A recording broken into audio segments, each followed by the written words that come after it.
Hello, hi everyone. Just giving it a few minutes before we start. Please share so long if you know of either grade 11s or grade 12s that could maybe benefit from this.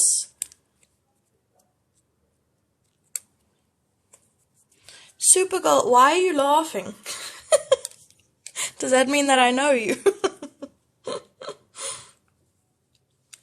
Oh, I was going to ask now, yes, what do you guys actually want me to do? Cool, so I can go over simultaneous equations.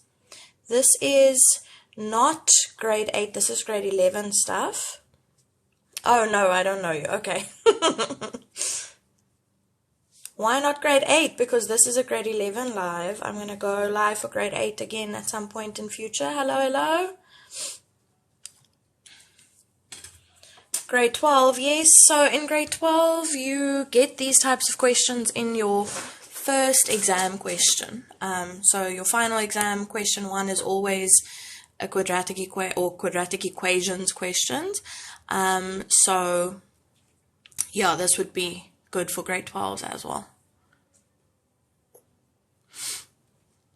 Okay, so far people have asked for simultaneous equations and people have asked for quadratic inequalities, so I'll cover those two. Is there anything else that people want me to look over? Or go over, explain? I did see that someone asked for exponents. I'm not sure if we're going to have time to go over that. This is supposed to just be on equations, but I will see if we have time for that. Problem solving. Equations and inequalities, that is what I'm doing. We're not doing geometry today, unfortunately.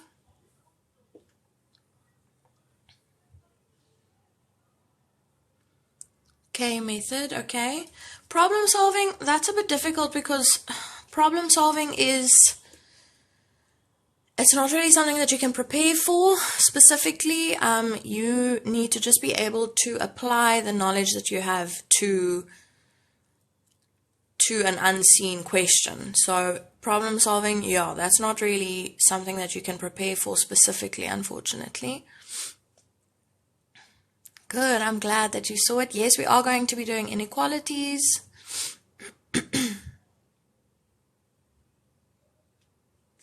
Are you on? Cool. Okay, we're just going to give it another minute or so. I'm planning on going until about 5 o'clock.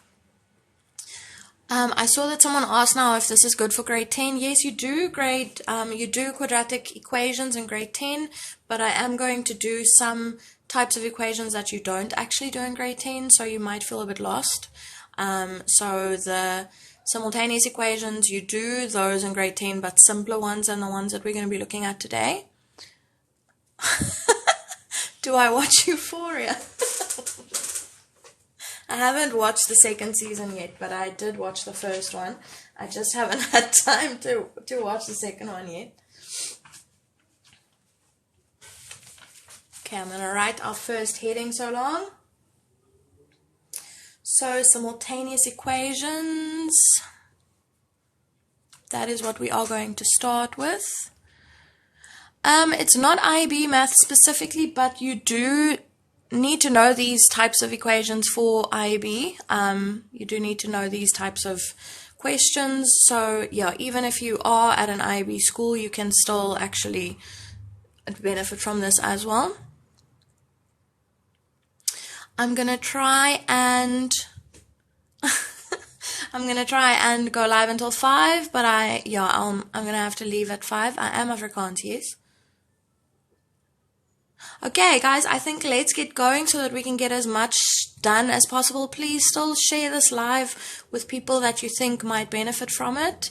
And yeah, liking is also good because then it will be pushed out to more people's For You pages. Thank you so much to everyone that has actually shared it so far. Alright, so simultaneous equations.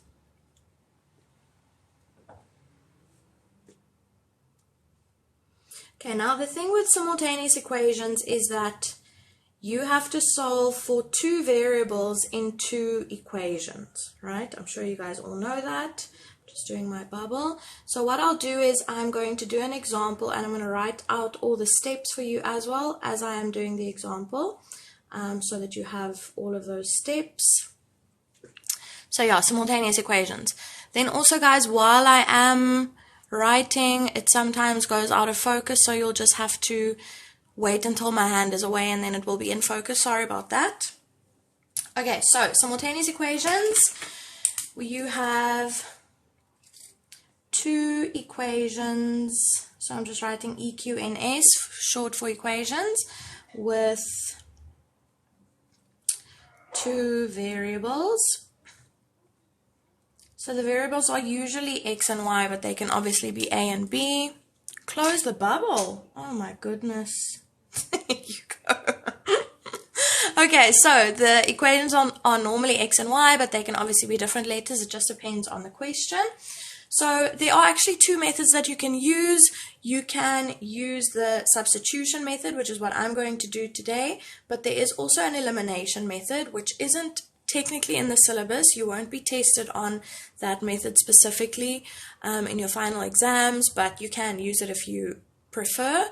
I am just going to use the substitution method. Alright, so let's just jump straight into an example. So we are solving for x and y, so solve for x and y.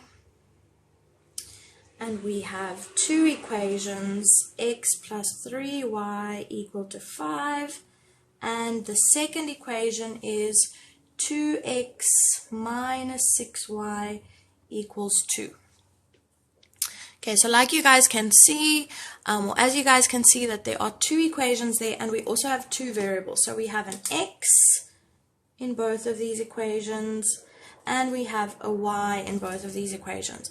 Now guys, when we need to solve these variables simultaneously, that means that we need to find a value for x and a value for y, and sometimes we're going to get two values for x and two values for y, especially in grade 11, but we need to find values for x and y that will make both of these equations true at the same time. So that is why we're going to have to work with both equations, because the values of x and y need to make this equation equal to 5 and this equation equal to 2. Alright, so the x and y values have to work in both equations. So the first step, I'll write the steps on the side here. The very first step is that you need to isolate, get on its own, one of the variables in one of the equations. Okay, so that is the first step. Isolate one of the variables in one of the equations. So before I actually do that, I'm just going to label this equation as equation A and that one as equation B. Some teachers label them as equations 1 and 2. That's also fine. It's up to you, whatever you want to use. You don't actually even need to label them if you don't want to. I'm just going to label them as A and B so that I can refer to that in my steps. Okay, but you are going to look at your two equations and you are going to have to get one of your variables on their own in one of those equations. Now, the important thing is that we are going to look for the easiest one to isolate. Okay, don't make your life difficult. Look for the easiest one. Don't always go for the first one. All right, you're going to look for the easiest one to isolate. Right, so now when I say the easiest one, I mean the one that has the least steps when you're going to isolate it, when you're going to get it on its own. So if we're looking at these two equations, we have 4 to choose from. I can make x the subject here, I can isolate x here, or I can isolate y here, or I can isolate x here, or I can isolate y there. So guys, you actually have 4 options to choose from here for your first step. But you need to look for the one that's easiest. And that will be the one that is that will be the one that is without a coefficient that's not 1. All right, so that's the one that doesn't have a 3 in front of it, for example, or a 2, or a -6. It's the one that's just a 1x. Okay, that will be the easiest one to make the subject. Because if I want to make x the subject here, all I need to do is I need to move this plus 3y, and it would become minus 3y on the other side. That's all I would have to do for that one. If I wanted to make x the subject over here, for example, okay, I would have to move that 6y over, but then I would still have to divide by 2 as well, which is an extra step because of that 2 in front. So basically look for the variable that is just the x or just the y, and you're going to choose that one to isolate. So like I said, I'm going to make that one the subject. I'm going to isolate that one. So I'm going to say x is equal to, there was a 5 on this side already, so I'm going to keep that 5 there, and this plus 3y is going to become minus 3y. So 5 minus 3y. And guys, the good news is that that is your first mark, just for one step. So someone's asking here, can you isolate y or not? Yes, you can, but also because there's a different number in front of y, it would just have an extra step. So I'm not going to do that. If I wanted to make y the subject here, I would have to move that x. It would be 5 minus x, but then I must divide that by 3 still, which is going to be a bit more complicated. All right, so I'm rather going to choose the one that doesn't have a different number in front. Okay, so there we already have 1 mark, guys. All we did was we moved a plus 3y over to the other side. Okay, so that is step 1. Now, what's important is because we started by working in equation A, our next step is going to be in equation B. All right, so step 2, all right, step 2 underneath here. Step 2 is now to replace that variable. So whichever variable you chose, in our case, we chose to make x the subject. So I'm going to replace x. So just say replace that variable in the other equation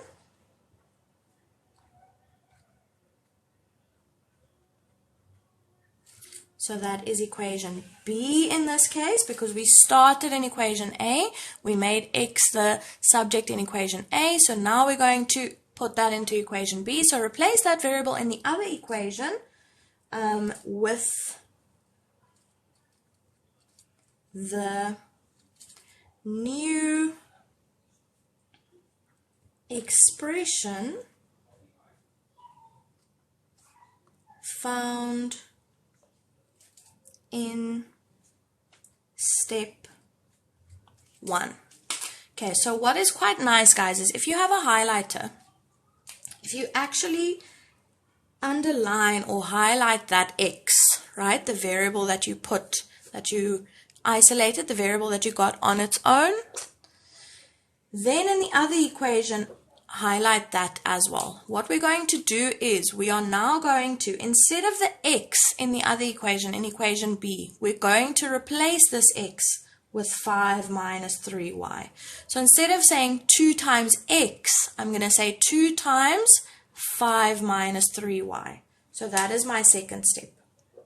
So I'm going to say, and I'm actually just going to write here in equation B so that you guys can follow where we are working now. Let me just move that down. So in equation B, I'm now not saying 2x minus 6y. I'm actually just going to rewrite equation B for you because I'm going to move the page up and then it might disappear. So now instead of x, I'm going to replace the x with 5 minus 3y. So I'm going to say 2. It was 2 times x, it's now 2 times 5 minus 3y. And then there's still a minus 6y and an equals 2. So I'm rewriting that exact equation B, but instead of x, I'm now using what I got when I isolated x in equation A. And that is what I'm using in the place of x. Okay, now what I'm going to do is, and what I hope that you guys can see, is that we now have an equation with only one variable. And that is why we replace the x with an equation that has a y in it. Alright, because from here, isn't that nice? Now we only have one variable in that equation and we can actually solve that equation. Alright, so now step 3, I'll write here on the side, is going to be to solve that variable. or the variable. That or the probably would have been better. But anyway, so solve the variable, which just means you're actually going to find the value of that variable. Now in this equation, we only have a y, so that's what I'm going to find the value of. So in order to get that, I first just need to multiply the brackets out. So I'm going to say 2 times 5 is 10, 2 times negative 3y is minus 6y, and then another minus 6y, and then an equals 2. Okay, now we can solve for y here. So negative 6y minus 6y, that's negative 12y. That is equal to 2 minus 10, right? When I move this over, when I move this 10 over to the side, it's going to become a minus 10. 2 minus 10 is negative 8. And now to get y on its own, I need to take negative 8 and I need to divide it by negative 12. So I'm going to say y is equal to, you don't have to write this as a separate. All right, you have negative 8 divided by negative 12. But guys, obviously when you simplify that, right, a negative is a positive, and then 8 over 12, you can simplify that to 2 over 3, because 4 will go into 8 twice, and 4 will go into 12 3 times. Okay, so that is the value of y. So now we've done step 3. If you want to just maybe do an arrow, step 3 is over there. Okay, we've now actually found the value of y. Okay, now the last step that we need to do, because we found y, remember we need to solve for x and y. We need to solve simultaneously. So we found y, we still need to actually find x, but now we have set up a formula for x in our first step. In our first step, we said that x is equal to 5 minus 3 times whatever y is. So this is actually a formula for x. So that means that now that we have the y value, all right, now that we have that y value, we can just substitute it in there and that will give us the x value. So someone is asking, won't this 12 become positive 12? Not in this case, because here you are multiplying by negative 12. So when you move it across, you need to just change the operation. You're not actually changing the sign. You're doing the opposite operation. So the opposite of multiplying by negative 12 is going to be dividing by negative 12. So you're not changing that sign. All right. Here you're actually saying a negative divided by a negative is a positive. Okay, so step 4, last step. I'll write it here at the bottom. Let me just move that page up a bit.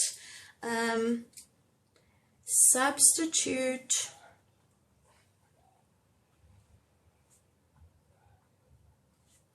the value found in step 3 back into the equation found in step 1. All right, so from step 1 we said that x is equal to 5 minus 3y. I'm just rewriting that because it's off the page now. That is what we got in step 1 when we moved that 3y over. Now we're saying that y is actually 2 over 3. So now we're going to say that x is 5 minus 3 times that y value, which is 2 over 3. Now guys, from here, when you're multiplying 3 by 2 over 3, the 3's are going to cancel out because it's actually this, right? It's actually 3 over 1 times 2 over 3. That's what we're actually doing. So we can say that 3 and that 3, they are going to cancel each other out. I'm left with 5 minus 2, which I'm going to write as a separate step, but you don't have to. 5 minus 2, and then the final answer for x is 3. Alright, so now we have our x value and we have our y value. X is 3 and y is 2 over 3. Okay, so that was a simple one. That was actually a linear simultaneous equation, or linear simultaneous equations rather, because there were 2 of them. I just wanted us to go over the steps. Now we are going to apply these steps to a quadratic one, which is what you need to be able to do in grade 11. So just quickly to go over those steps again. First, you isolate one of your 2 variables, the easiest one to isolate. You need to choose. Then if you worked in equation A, you then need to go to equation B and replace that variable that you isolated in equation B with the expression that you got for that variable, with whatever is on the right hand side. Then from there you actually solve for the variable that's left, which in this case was y. Then you go back to your first equation, right? You go back to this equation, you put your y value into that equation, and you get your x value. Okay, let me quickly tear this page out. We are now going to do an example that includes quadratic equations so that we can practice that as well. Alright, so again, the instruction is just to solve for x and y. They can also just say solve simultaneously, and then you need to know that that means you must solve for both of the variables that they've used. So solve for x and y in this case. So we have y plus 2x squared minus 9x plus 9 is equal to 0, and we have y plus x equal to negative 1. Alright, so these are the two equations that we have now. Alright, so now we need to go through all of our steps. Solve for x and y. So we need to solve for both equations. Here we can see that we have a y in this equation and we have x terms. Here we can see that we have a y and an x in this equation. Alright, so guys, now it's up to you. You need to look through your equations and you need to think which variable will be the easiest to isolate, to get on its own. Now in this case we actually have three options, okay, because now if we're looking at this first equation, we can make y the subject here, right, because it's just a 1y and then everything else has x's with an equal to 0 on that side. So if I want to make y the subject here, if I want to get y on its own, I just need to move all three of these terms over. Or I can make y the subject here. I can isolate y over here just by moving this plus x and changing it to a minus x. Or I can make x the subject here just by moving this plus y and changing it to a minus y. Alright, so there are actually lots of things that we can do. Let's practice actually working from this equation to this one. So let's do something different from what we did in the first question. Let's decide to make y the subject there. Okay, we're going to isolate y in this equation. Alright, so the way in which we're going to do that is we see that we have a plus x. The opposite of adding x is subtracting x, so I'm going to subtract x on the other side. So I'm going to say y is equal to negative 1, the negative 1 that was there already, minus x. Alright, y equals negative 1 minus x. That's our first step done, guys. That is your first mark. Alright, please, you need to at least get that mark. That's a nice mark to get, an easy one. Okay, now we worked in equation B first. That means that we now need to take this expression for y and replace the y in the other equation with this expression. Okay, so now we're going to move from this side to this side, and I actually quite like working in two columns when I'm doing simultaneous equations so that the marker can see exactly which equation you're working in. So like I'm showing here, I'm making y the subject, so I'm actually writing it underneath the original equation B. Now when I take this into equation A, I'm going to write it underneath equation A. Okay, that's a very nice way to set it out so that the marker can follow exactly what you're doing. So now y I have over here, I'm going to replace this y with negative 1 minus x. So I'm going to say negative 1 minus x, that is now in the place of y, but then I still have all of these other terms, right?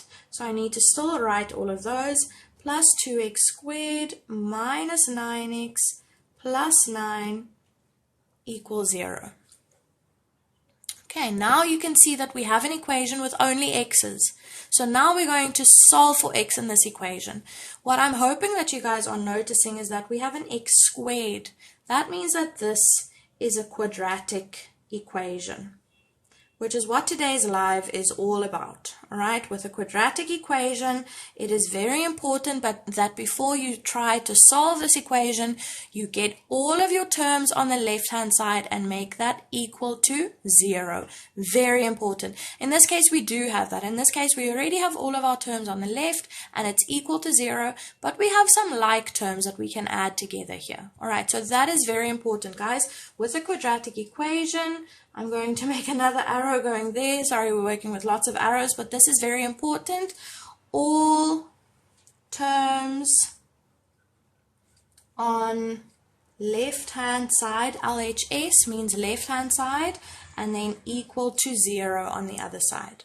That is very, very important. And often, guys, you get 1 mark just for actually doing that, just for writing it in standard form, for getting all of your terms on the one side equal to 0, and just adding and subtracting all of the like terms. That is actually usually worth a mark as well. Okay, so let's write it in the correct order. Let's put our x squared term first. There's only one x squared term, so I'm writing 2x squared. Okay, then we have a negative x minus 9x. Those two are like terms, and if I actually put those together, I'm going to get negative 10x. And now if I look at the numbers that I have negative 1 plus 9, and that is plus 8, equal to 0. Okay, so that is now written in standard form. That you would also get a mark for. And guys, I forgot to say that here you also actually get a mark. In the step where you substitute, where you replace this variable with the negative 1 minus x, that's also a mark. So guys, just for the little bit of work that we've done so far, we've already earned 3 marks, and we haven't actually solved for any of these variables. Okay, so simultaneous equations is a nice question to actually get a lot of marks. Alright, let's see, what next? Now we need to solve for x. Okay, now we see that it is a quadratic equation, so we can't just do what we did in the previous example. We can't just move the numbers to the other side and then divide by whatever is in front of x. We have an x squared and we have an x. Now guys, this is written in standard form, which is ax squared plus bx plus c is equal to 0. Now, in grade 11, you are always allowed to use the quadratic formula to solve for x in a quadratic equation. All right, only a quadratic equation. You can't use it for a different type of equation. It has to be a quadratic equation. That's why it's called the quadratic formula. But that means that we can use the quadratic formula. All right, and the quadratic formula you have to know off by heart. At least at my school, the grade 11s don't get a formula sheet when they're writing their maths tests. I don't know, it might be different at other schools.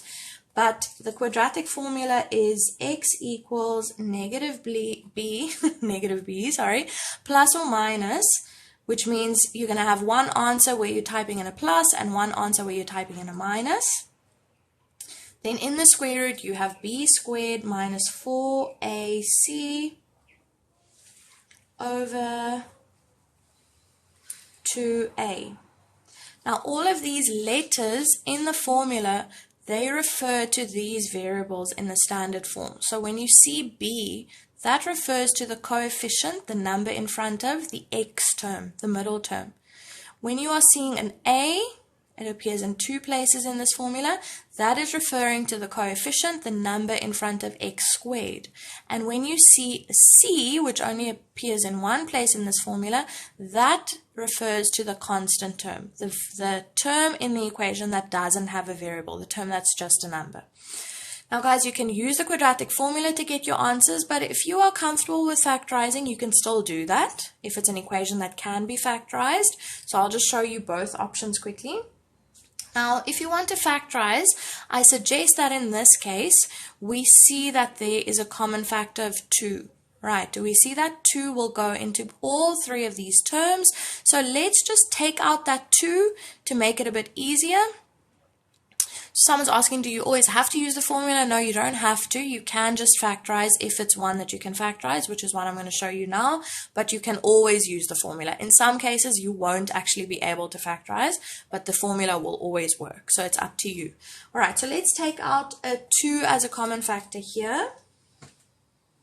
Remember, when we take out a common factor, you are dividing by that common factor. So 2x squared divided by 2 is x squared.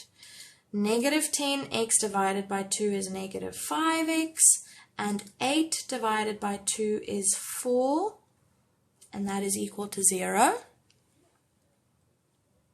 Alright, so now what we have here is we can actually leave out this 2, because guys, if we wanted to get rid of this 2, right, we could just say, okay, on this side I have this whole bracket multiplied by 2.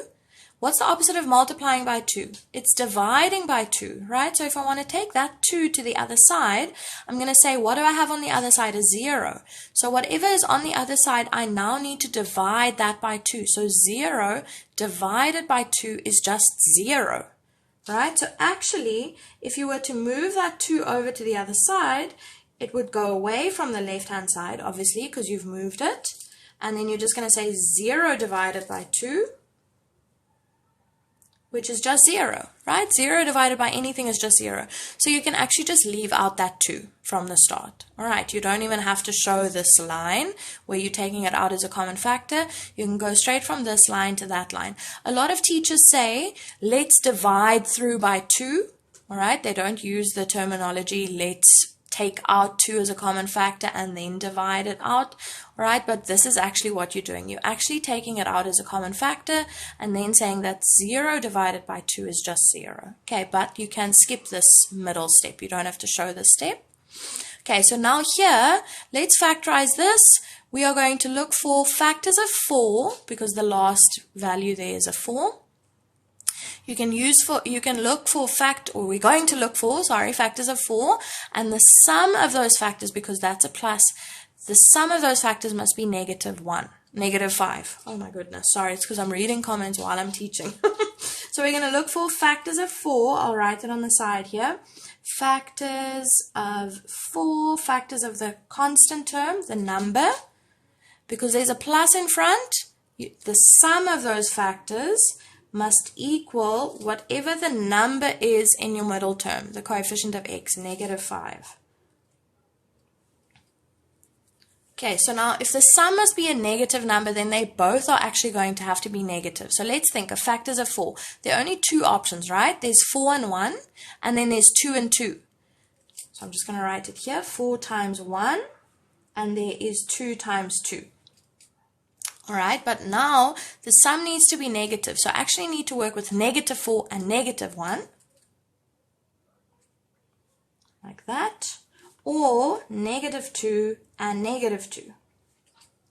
Right? -4 times -1 is still going to give you +4 when you multiply it, and -2 times -2 is still going to give you 4, but I need to now be able to say -4 plus -1 is -5. All right, so that is what we're going to do. We're going to choose -4 and -1 because the sum of these two factors is equal to -5. All right, so that is what I need to use.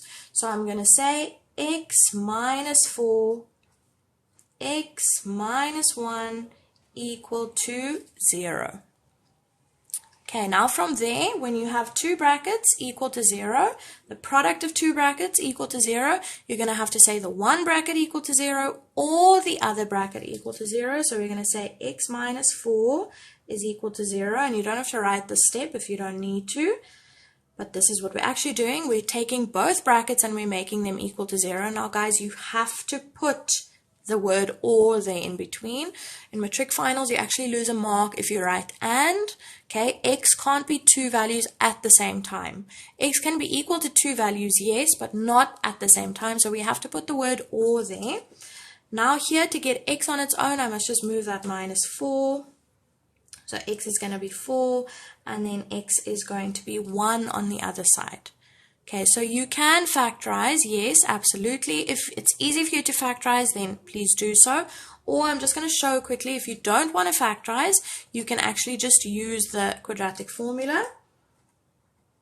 So I'm just going to write there or instead of factorizing.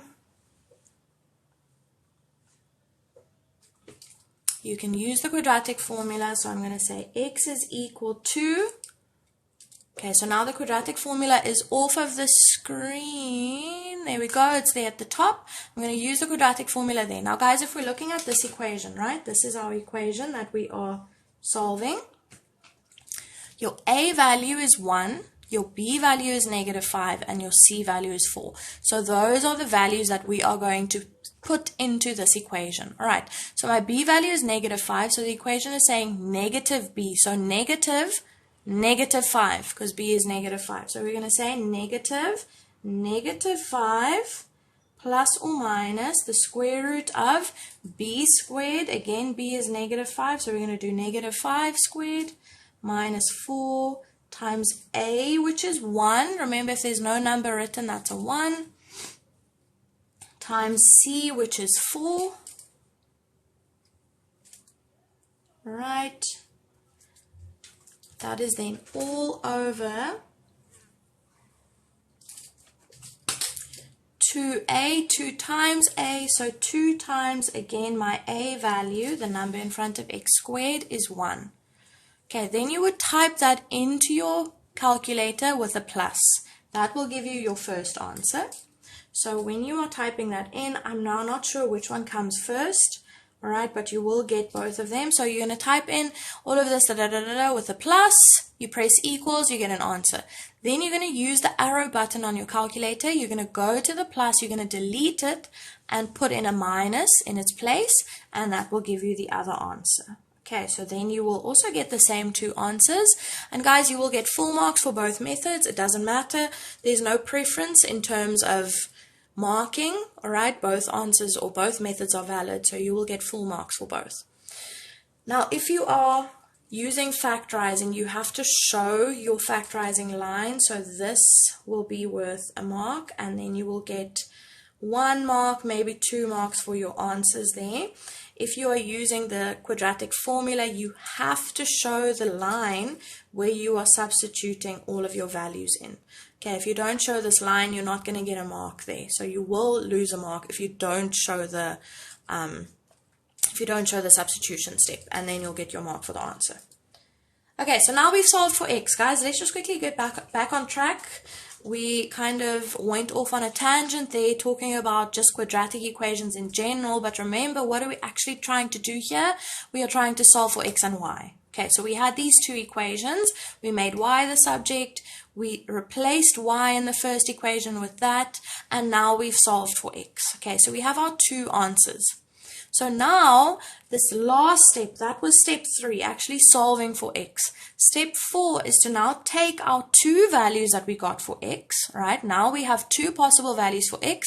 We now need to take these 2 values for x and put them both back into this formula for y. And that will give us the 2 formulas for y or the 2 values for y as well. Okay, so now I'm going to say y is equal to -1 minus x. I'm just rewriting that because it's going to go off the screen now. Okay, that is what we said in step 1 is the formula for y. Okay, so now if x is equal to 1, and guys, you have to be specific. You have to say, okay, now I'm using the value of x equals 1. Now, if x is 1, y is going to be -1 minus x, which is 1 in this case. So -1 minus 1. All right, that x is now going in there. Now, what is -1 minus 1? It is -2. Okay, so these 2 values go together. When your x value is 1, the y value that will work with that value is -2. Okay, we had another x value, so we need to show that one as well. When x is equal to 4, y is going to be -1. I'm again using this formula. -1 minus x is now -1 minus 4, because the x value here is 4. So that is then -1 minus 4 is -5. Okay, there we go, guys. That is simultaneous equations. You basically can just do a bunch of examples where you practice that method, but yeah, we wrote down the steps and we've practiced 2 different examples now, so I hope that you are okay with that. Okay, the other topic that we are going to have time for today is quadratic inequalities. And guys, it's okay if you struggle with quadratic inequalities because it's something completely different from what you've done before, really. In grade 10, you did linear inequalities that were basically the same as linear equations, right? You just moved things around, you just solved for x or y, Now, when you are doing quadratic inequalities, it has a very different method. Okay, so I'm going to again do the same as what I did just now. I'm going to write down all of the steps, and we are going to do an example together. Okay, so let me just go to a new page. Okay, quadratic inequalities, and I think, yeah, this is probably all that we are going to have time for today. But guys, there are video lessons on my YouTube on all of the different topics in quadratic equations and inequalities, so you can go find whatever you are still looking for on there. Okay, quadratic inequalities.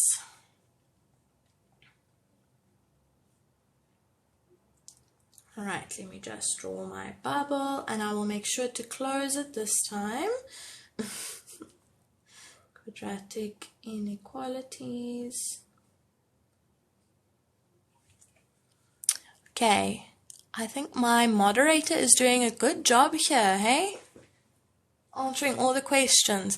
You guys, I'm not really reading questions that much. I'm just focusing on the examples. So I will just go through all the comments at the end and then just see if there's anything missing, anything that I need to answer specifically.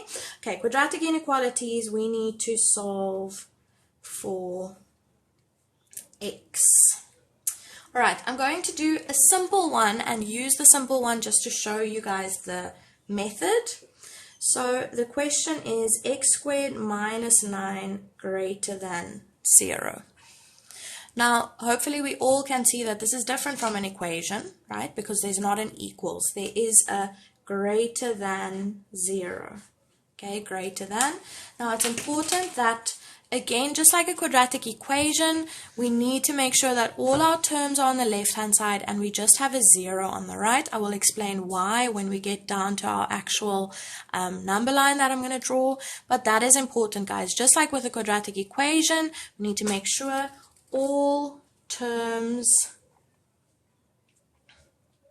on the left-hand side, and then you have your whatever it is, your greater than 0, or your smaller than 0, or your greater than or equal to 0, or your smaller than or equal to 0, okay? You need to have a 0 on the right and everything else on the left. That is what I'm trying to say, okay? That's very important.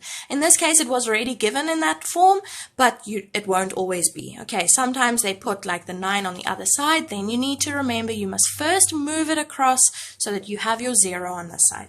Now, guys, what does it mean if something is greater than 0? If a number is greater than 0, then it is positive, right? A number that is greater than, a number that's bigger than 0 is a positive number. So that is what we're going to look for. Okay, in the end, you'll see when we're doing our number line, we are going to look for greater than 0 because that's what the question is saying. Okay, and bigger than 0 is positive. Now, your first step that you're going to apply here. So step 1. Okay, step 1, actually, I'm going to write, this is actually step 1. So let's put a 1 over there. All right, that is super, super important. That would be step 1, to get all the terms on the left-hand side and then your 0 on the right. Okay, in this case, it was already done for us, but sometimes it won't be, like I said. So all terms on the left and then the 0 on the right. Step 2 is then going to be to solve for x in this case, but again, they can use any variable, guys, but I'm just going to say solve for x as if in an equation. I'll show you now what I mean by that. Very important is to label this as CV, critical values. Okay, I'll explain that now. That's the first. So the second step, you're going to solve for x as if in an equation. We're going to label this as CV. Now, guys, a CV is a critical value. Okay, that is what it stands for. At my school, we accept, and even in finals, we accept if you write CV. So yeah, it should be fine in your class. Just if your teacher told you to write something different, please follow your teacher's instructions, okay? But for us, it's fine to just write CV. Now, critical value or values those are values. So I'll just say value and then in brackets S, because it's going to be more than one, where the expression, in this case x squared minus 9,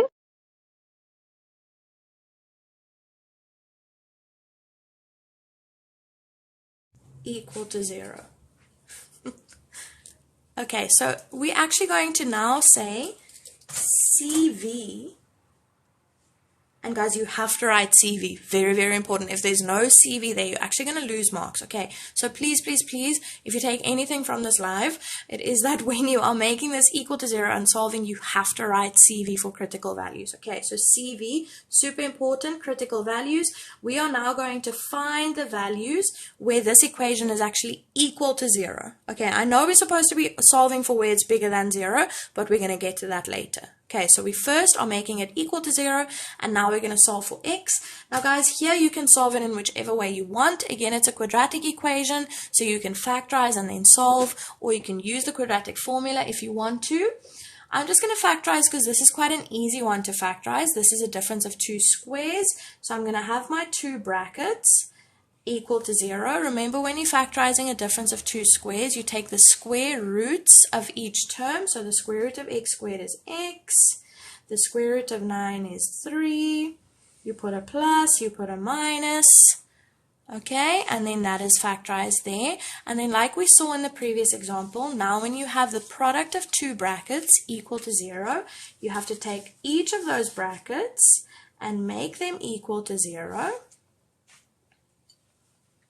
And then we're just going to have to move those 3's over. So for this one, when we move that plus 3 over to the other side, it's going to be equal to negative 3. And here, when we move the negative 3 to the other side, it's going to be equal to positive 3. Okay, great. Now we have found our critical values, guys. The values where this expression is equal to 0. So that is step 2 done. Step 3, we are now going to use these critical values and put them on a number line. Now, some teachers prefer to use a parabola. If that's the case, please use it. I prefer to use a number line, just because if they are asking you like a problem-solving question or whatever, where it's not actually a parabola, it's just an easier method. The number line will work for any kind of equation going forward, maybe into matric or whatever, but I prefer the number line. But like I said, if your teacher showed you how to use a parabola, then please do that. That will also work. Okay, so now we are going to draw a number line indicating, or just showing means the same thing, indicating the CVs, the critical values. Okay, so I'm going to take my ruler and I'm just going to draw a straight line. And I'm going to put my arrows on either side. And these 2 values I'm going to put on my number line. Now, guys, negative 3 is smaller than 3. You could not end the equation there. No, if you end the equation here, you're not going to get full marks because they didn't ask you what are the values for x squared minus 9 equal to 0. That's all I've done. Okay, they actually asked us what are the values where x squared minus 9 is greater than 0. So we haven't actually answered that question. I will solve it if you say, oh, no. Okay, negative 3 and then 3. Okay, so that is step 3, guys. Step 3 done. Next up, and this is a step that requires quite a lot of work. You don't have to write all of it down. You can just do it on the calculator. For the purposes of this example, I am going to write it down, just so that you can look back and know exactly what I did. But I will make a little bracket on the side and just write there that you don't actually have to write this down. But step 4 is going to be, you are going to choose any number, guys, emphasis on any. You can literally choose any number that you want in each section of the number line.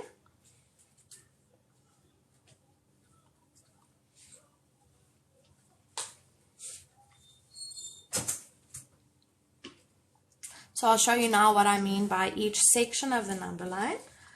Alright, so choose any number in each section of the number line, sub that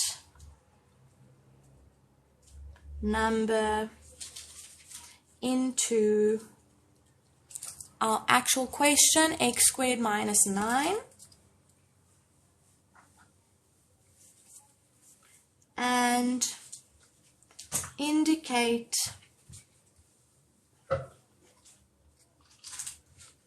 the sign of the answer.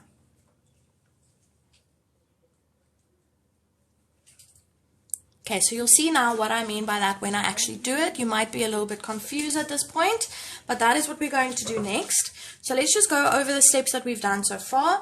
First, remember we had to get everything on the one side and 0 on the other side. It was given like that, luckily. Step 2 is then to write CV and make that equation equal to 0 and then solve for x from there.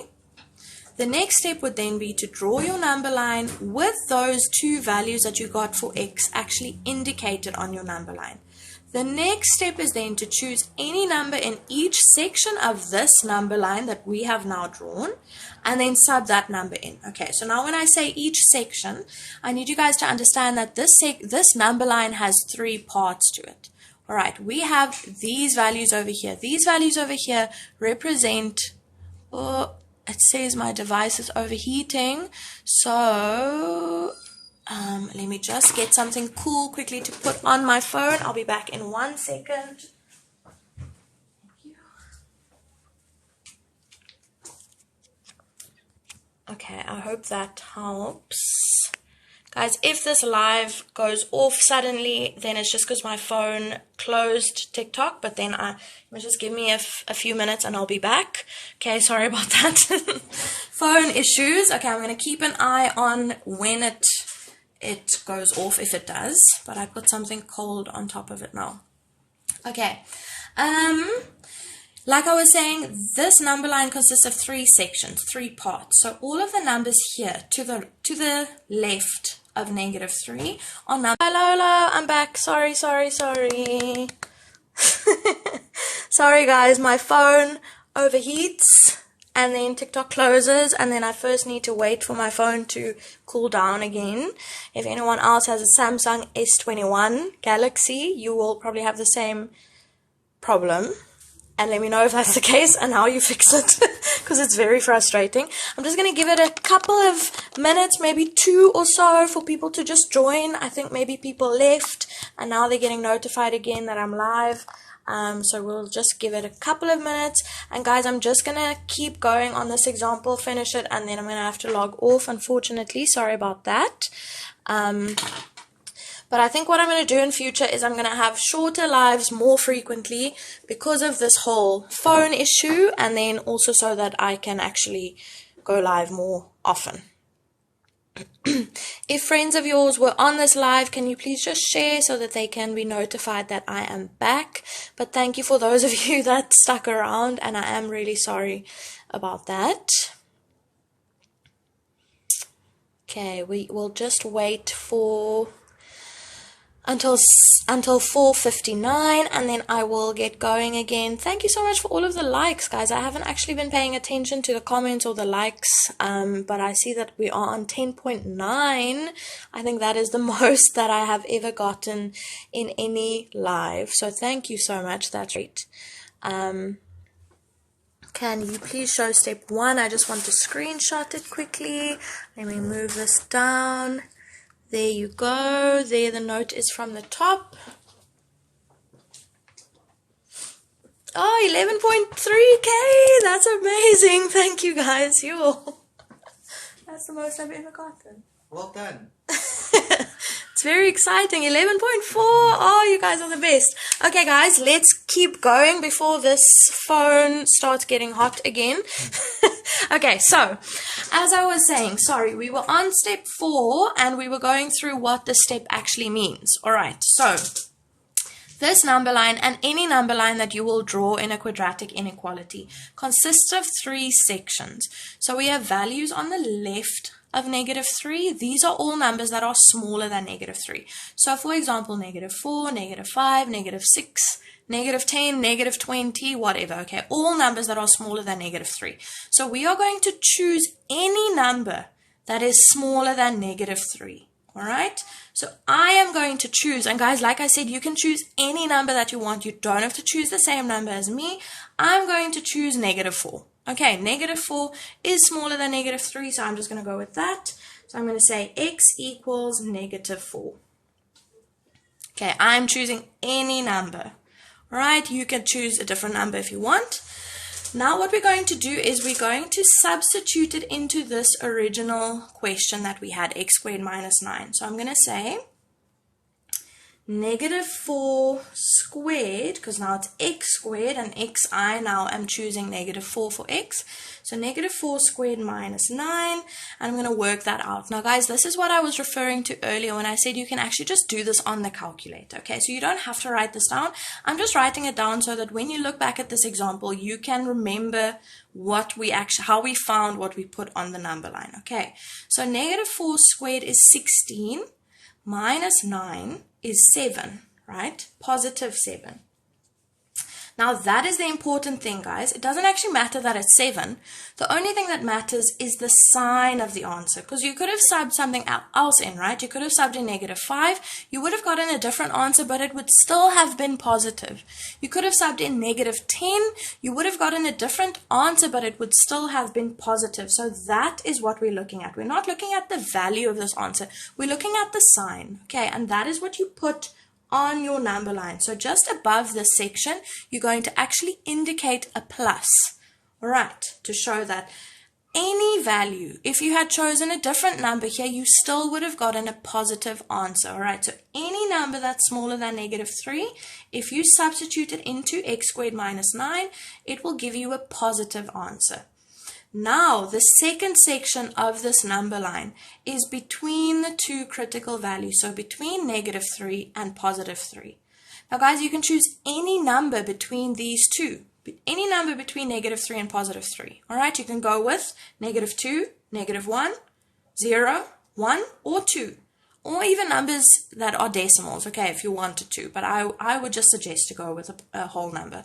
So now we are choosing any number in between -3 and 3, that is the second section of the number line. So let's go with 0. Okay, 0 lies between -3 and 3, so that is what I'm going to use. So x equals 0. All right, now again I'm going to substitute it into x squared minus 9. So I'm going to say 0 squared minus 9, and that is equal to 0 squared is just 0, right? Minus 9 is -9, which is a negative answer. Again, I'm not worried about the fact that it's -9 specifically, because if I had subbed in a different number between -3 and 3, like if I subbed in 1, I wouldn't have gotten -9 as my answer, but I still would have gotten a negative answer. So on the number line, you put a minus to represent that all numbers in between -3 and 3 would give you a negative answer. Now we're going to look at the last section of the number line, which is 3 and up, all right, or above 3 rather. Any number that is bigger than 3.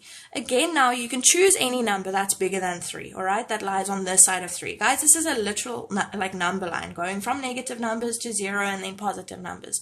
So on this side, we are going to have values that are bigger than 3. So let's use 4.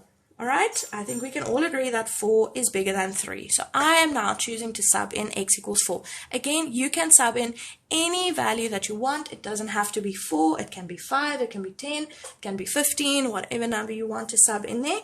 I'm just going with x equals 4 as long as it's bigger than 3. Okay, because that is what this section is. Now, if we do 4 squared minus 9, remember we're subbing it into the actual expression that we had, everything on the left-hand side and then the 0 on the right. We're subbing it into that left-hand side of that expression. Okay, so we have 4 squared is 16 minus 9, which again is 7. And again, I'm not worried about the fact that it's a 7. I am worried about the fact that it is a positive 7. Okay, if we subbed in a different value, it would have been a different value, but it would have been positive. So we put a plus there. Now, guys, now we are finally going to go back to our actual original thing that was given. Let me just see here. Okay, it is on screen. This was saying we need to find values of x that will make this expression positive. Now, didn't we just find that? Didn't we just sub in values for x and we got positive answers? We just saw that on this number line, using this number line and subbing in these values, we saw that any number that lies in this section of the number line will make x squared minus 9 positive, right?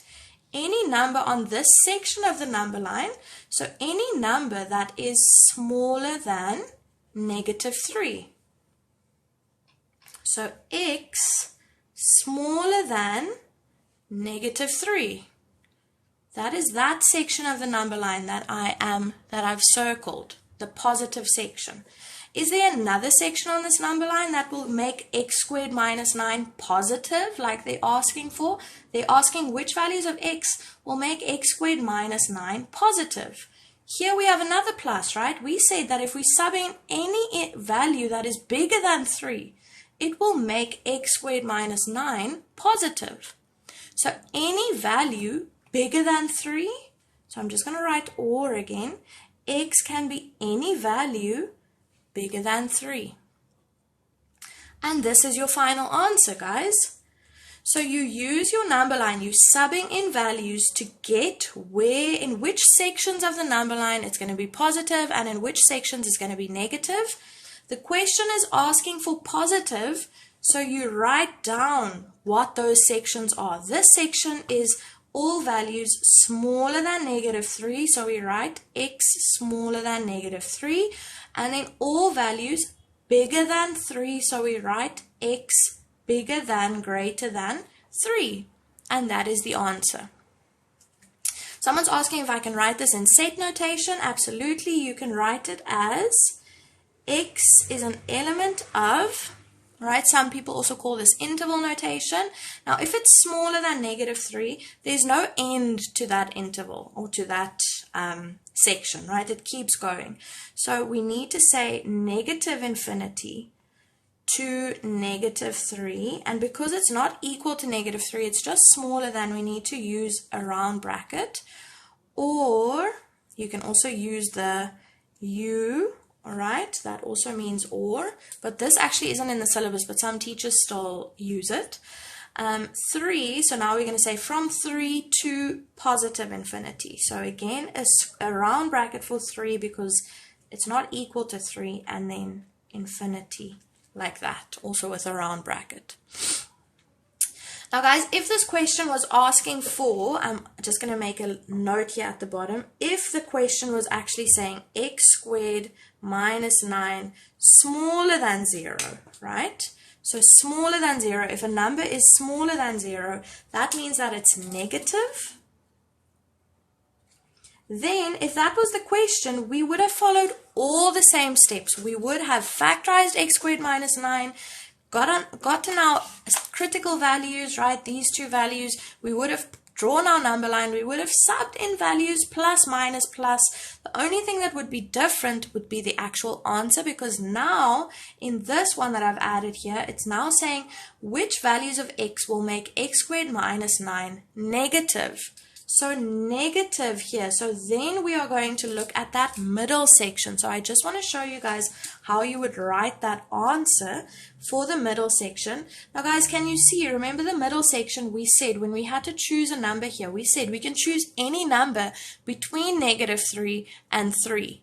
So that is how we're going to write that. We're going to say -3, and then x is in the middle, and then 3 on the other side. So x has to lie between -3 and 3, and we're going to set up our inequality symbols like that. So see how you're reading it. If you're choosing a number here, right, if it's between -3 and 3, it has to be a number that's bigger than -3 but still smaller than 3. Remember, we chose 0.